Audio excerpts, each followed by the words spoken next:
കേരള സർക്കാരിനെ സംരക്ഷിക്കുന്നതിനും ജീവനക്കാരുടെ അവകാശങ്ങൾക്ക് വേണ്ടിയും കേരളത്തിലെ ഗസറ്റഡ് ഉദ്യോഗസ്ഥർ പ്രത്യക്ഷ സമരത്തിലേക്ക് വരികയാണ്. ജീവനക്കാരുടെ താൽപ്പര്യങ്ങൾക്ക് പരമാവധി സംരക്ഷണം നൽകുന്ന സമീപനമാണ് ഇടതുപക്ഷ ജനാധിപത്യ മുന്നണി ഇതുവരെ സ്വീകരിച്ചു വന്നിട്ടുള്ളത്.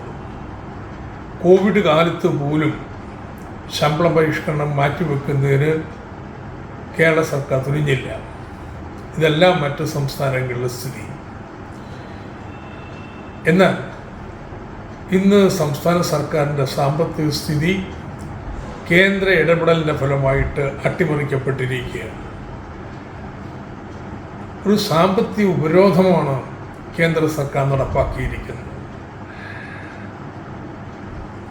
നമ്മുടെ സാധാരണഗതിയിലുള്ള വായ്പ 3% 2% കുറച്ചത് വഴി വലിയ തുകയാണ് വർഷം തോറും ഇല്ലാതാകും. നമുക്ക് അർഹമായ ഗ്രാൻറ്റുകളും മറ്റും തടഞ്ഞു വെക്കുന്നു.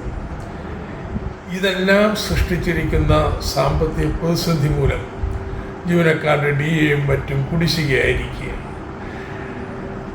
കേന്ദ്രത്തിൻ്റെ ഈ തെറ്റായ നയങ്ങൾക്കെതിരായിട്ട് ബഹുജനങ്ങളിലും ജീവനക്കാരിലും ഒരു അവബോധം വളർത്തുക എന്നുള്ള ലക്ഷ്യവും കൂടി ഈ സമരധർണയ്ക്കുണ്ട് എന്ന് ഞാൻ കരുതുകയാണ്. കേന്ദ്രത്തിൻ്റെ ഉപരോധത്തെ എതിർത്ത് തോൽപ്പിച്ചുകൊണ്ടല്ലാതെ കേരളത്തിൻ്റെ വികസനത്തെ മുന്നോട്ട് കൊണ്ടുപോകുന്നതിനോ ജീവനക്കാരുടെ ആനുകൂല്യങ്ങൾ സംരക്ഷിക്കുന്നതിനോ നമുക്ക് കഴിയില്ല. ഈ ഒരു വലിയ ചുമതല ഇന്ന് KGOയെ ഏറ്റെടുക്കുകയാണ്.